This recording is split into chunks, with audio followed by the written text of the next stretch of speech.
Tzu Chi volunteers in the Philippines hand out consolation cash to typhoon survivors.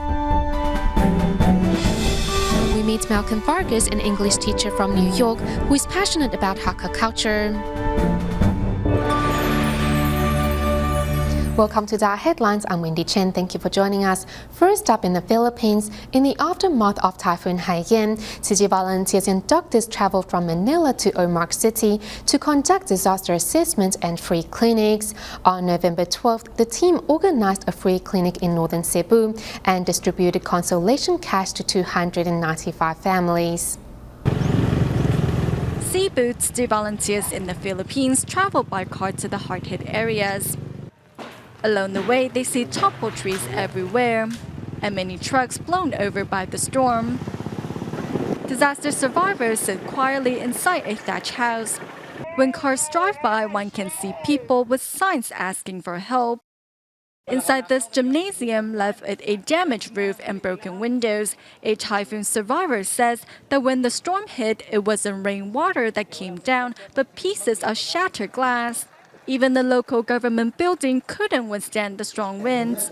To help, 12 Tzu Chi volunteers gather as a team to conduct a free clinic without access to clean water and electricity. For many typhoon survivors, to be able to receive medication during this difficult time is a miracle, as many fear that the poor hygiene conditions may lead to an outbreak of disease. Tzu Chi volunteers also hand out consolation cash of 2,000 pesos, which is equivalent to about $46 to the disaster survivors. This marks the first aid distribution held in the area in the aftermath of Typhoon Haiyan. The volunteers also seized the opportunity to inspire the survivors to contribute their love. Although suffering from the tragedy, many still donate their love to help others. The volunteers and typhoon survivors also prayed together for peace and safety.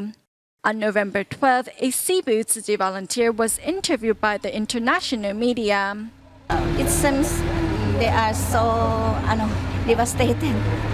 So we are here to extend our help to them.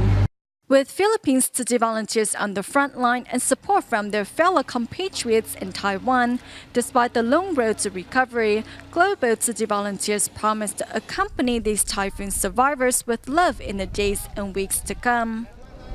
Also doing their part to help typhoon survivors in the Philippines are Tzu Chi volunteers in Malaysia who have not only donated their love but are also taking to the street to canvass for donations from the general public. Moving from booth to booth, today Kuala Lumpur and Selangor Tzu Chi volunteers are canvassing donations in a traditional market to help those affected by Typhoon Haiyan in the Philippines.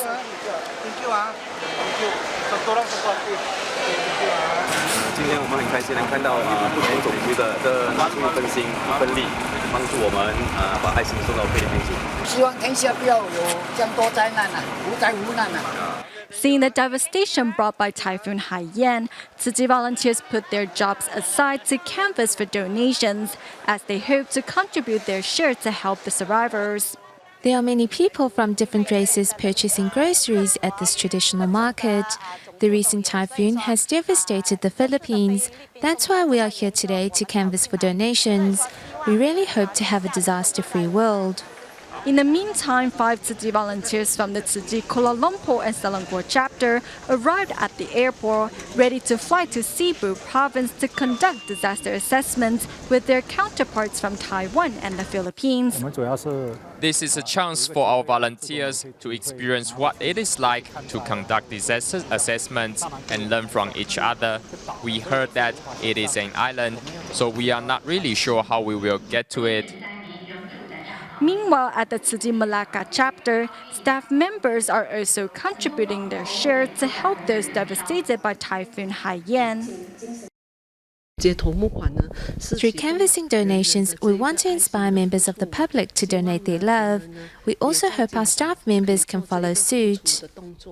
Upon receiving the news, Tzu Chi volunteers mobilized to print posters, make donation boxes, and spread the news to members of the public. Everyone needs to do good deeds. We hope to use this chance to let everyone know that Natural disasters can be devastating. We can pray for the typhoon survivors. I hope all of them can regain the strength to move on. To help, since November 12th, volunteers from the Tzu Chi Malacca chapter have been canvassing for donations and plan to do so for a week. 他跟我们无亲无故，为什么我们要帮助他？地球村嘛，大家都是一家。 50 ringgits is not much, but it can do many things. If I use the money to purchase a DVD, only I can enjoy it. However, if I donate the money to Tzu Chi, I can even help more people, so why not? In the aftermath of the tragedy, other than Malaysia, Tzu Chi volunteers from Taiwan, Singapore, Indonesia, Hong Kong, and even those in St. Martin were mobilized to contribute their share to help those affected by the typhoon. Over the years, Vietnam Tzu Chi volunteers have regularly held free clinics in Ho Chi Minh City to help needy patients. However, as healthcare resources in urban areas continue to improve, volunteers have gradually transferred their medical resources to patients in more remote areas.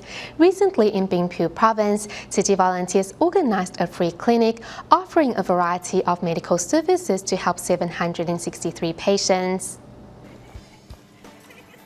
At 11 p.m., Tzu Chi volunteers are busy loading equipment and medicine onto a bus for their upcoming free clinic. Departing from Ho Chi Minh City, 4 hours later, the volunteers arrived in Binh province, which is located on the border with Cambodia. Following their arrival, volunteers immediately start to set up the clinic site.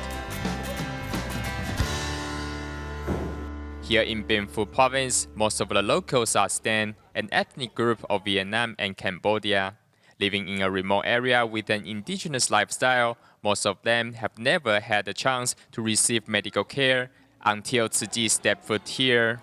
Because this region is mostly underdeveloped, many local residents don't care for their health and rarely go to see doctors.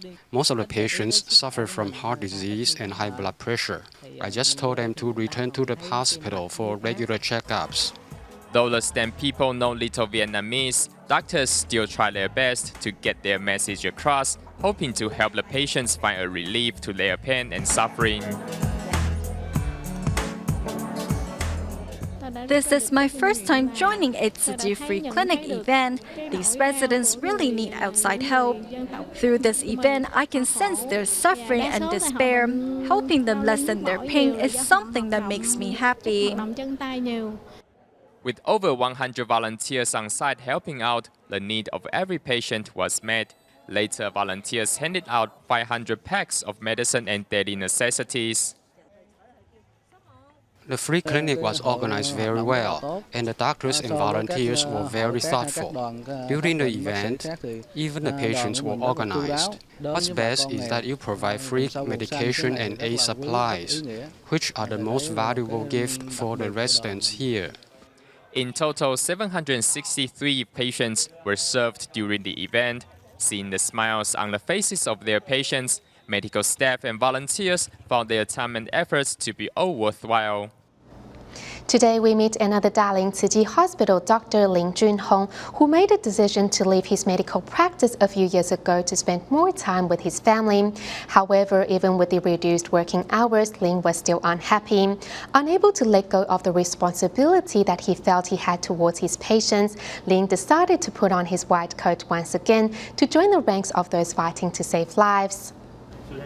Using ultrasound, Dr. Liu Fengjun checks his patient's breast tissue, as this will determine whether further surgery is necessary or not. Most women would rather risk their lives than interfere with their bodily integrity. For this reason, the emotional well-being needs to be looked after with more understanding.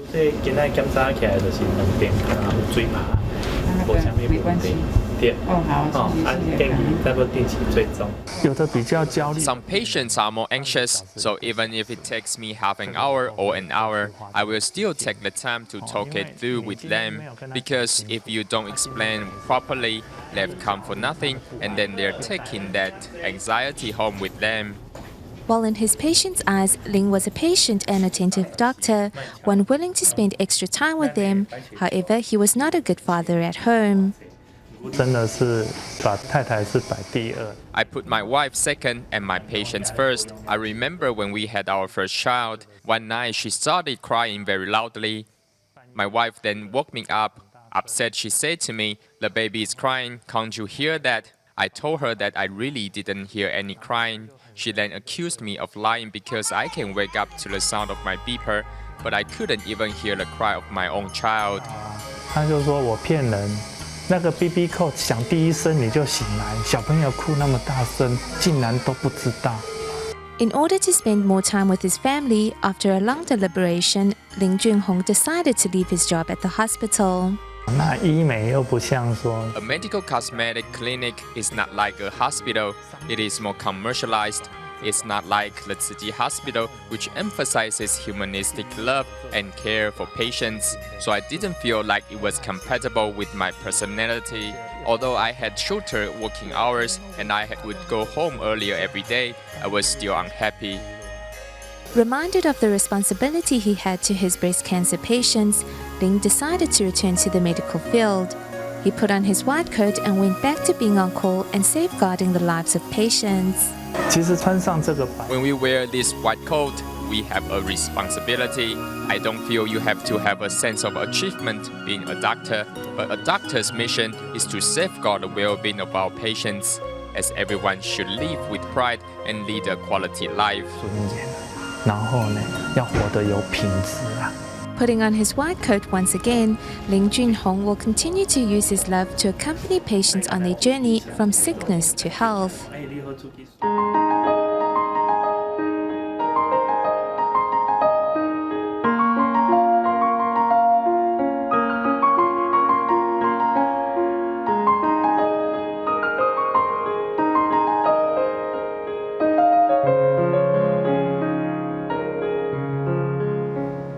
Taiwan is a country that offers abundant cultural diversity and for that reason has attracted many foreigners to settle here over the years.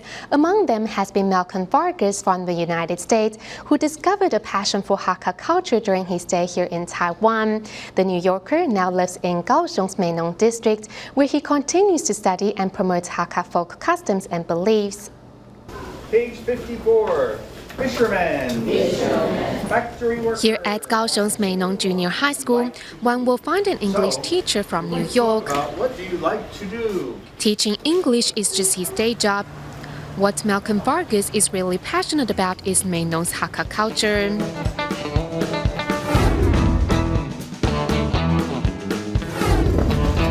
Malcolm Vargas not only knows how to make a good cup of Hakka tea, but can also speak at length regarding the history behind such cultural traditions. Long time ago, when the soldiers went to march, they couldn't carry a lot of food with them. They couldn't carry a lot of nutritious food. So they carried this to prepare on the road.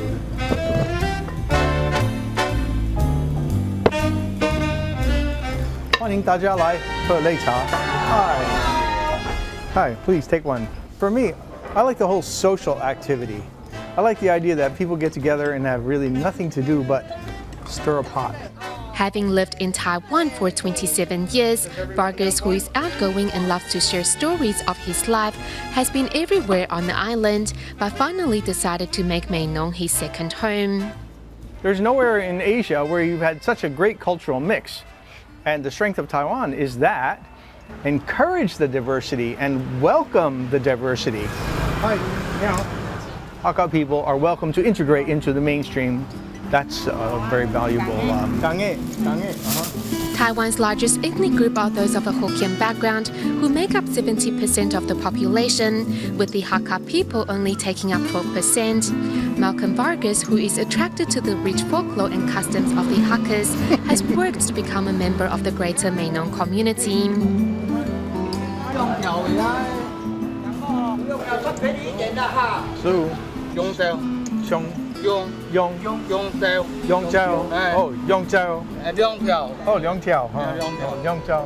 very proud to be a member of this community.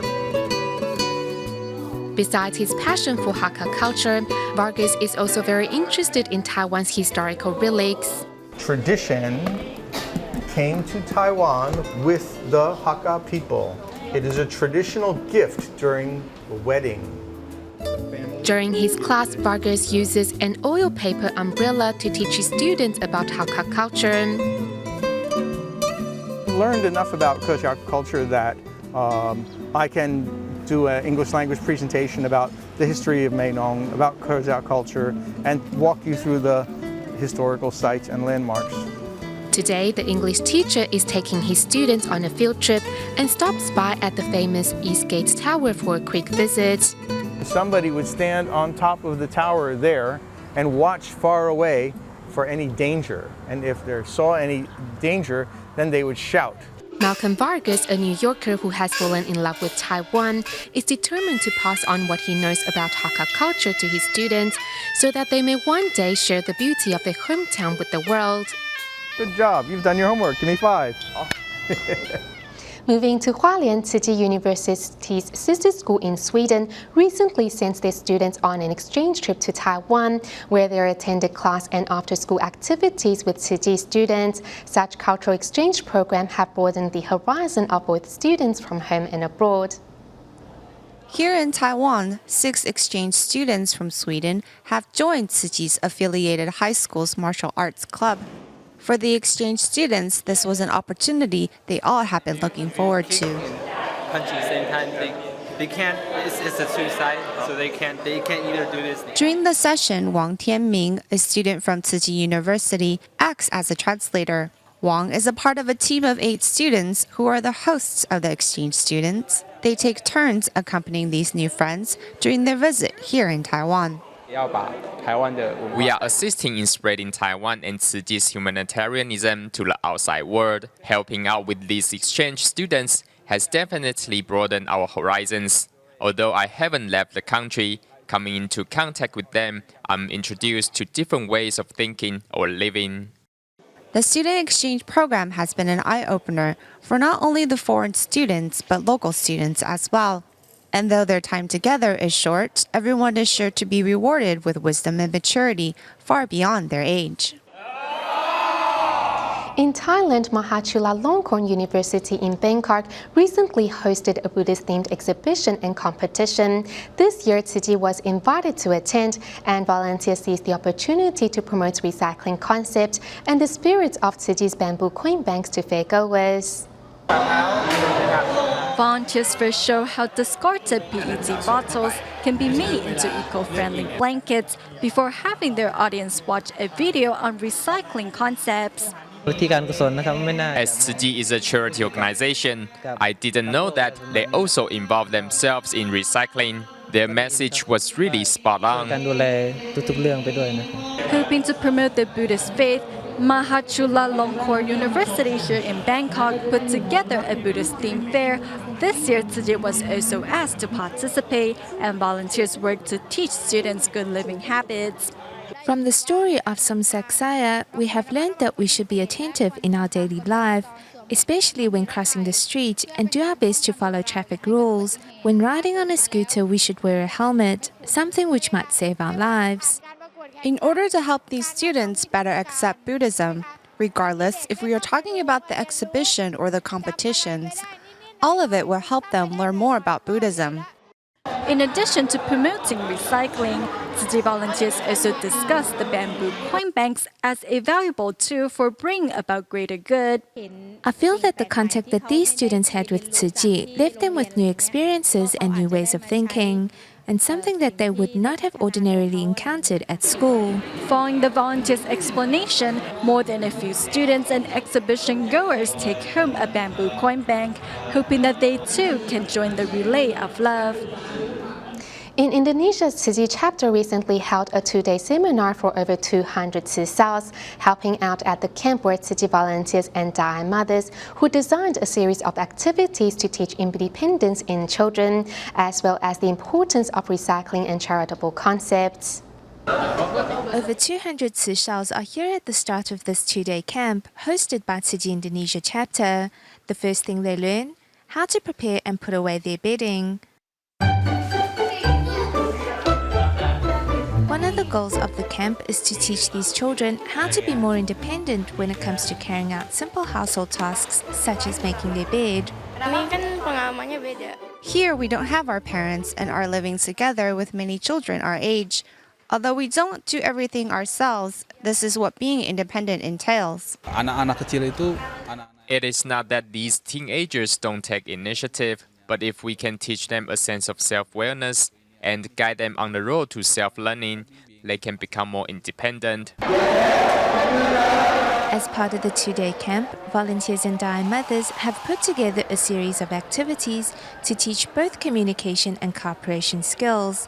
For Tzu Shao, Clarissa Aurelia, it is a time not to be missed, regardless of the injury to her foot.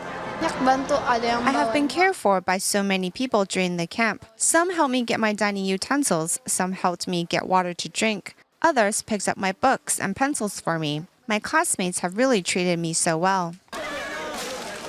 In addition to learning how to be more independent and work with their peers, these children also learned how to reduce carbon emissions and save the planet. I've changed since attending this camp, especially when it comes to saving energy. Before, I would always take the elevator to get to the cafeteria in my school. Now I have started to take the stairs. Although it is more tiring, it is healthier and saves energy. Doing recycling is one of the ways to protect our planet. In our daily lives, we should recycle our cans and bottles and reduce the pollution of our environment. Over the 2 days, these Tzu Shaos learn how to live their lives in a way that will not only benefit themselves, but also those next to them and the planet as well. Mom, I love you. In China, at the Tzu Chi Luo Shui Service Center in Sichuan Province, a poster contest was held to promote environmental ideals. As the event was not age-restricted, some 100 participants, young and old, took part and designed posters to show how easy it is to make a difference to the world we live in.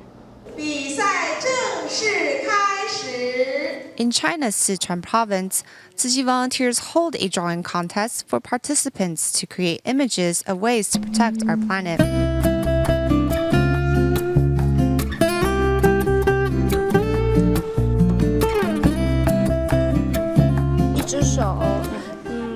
This is a hand, and these two places have been sawed off, like trees.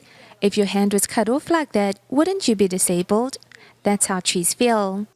Each masterpiece shows how humans have destroyed the earth, yet at the same time also transmit a message of how we can love the planet. If we can chop down fewer trees, regulate electricity usage, and be more environmentally conscious, then we can live in a sustainable society.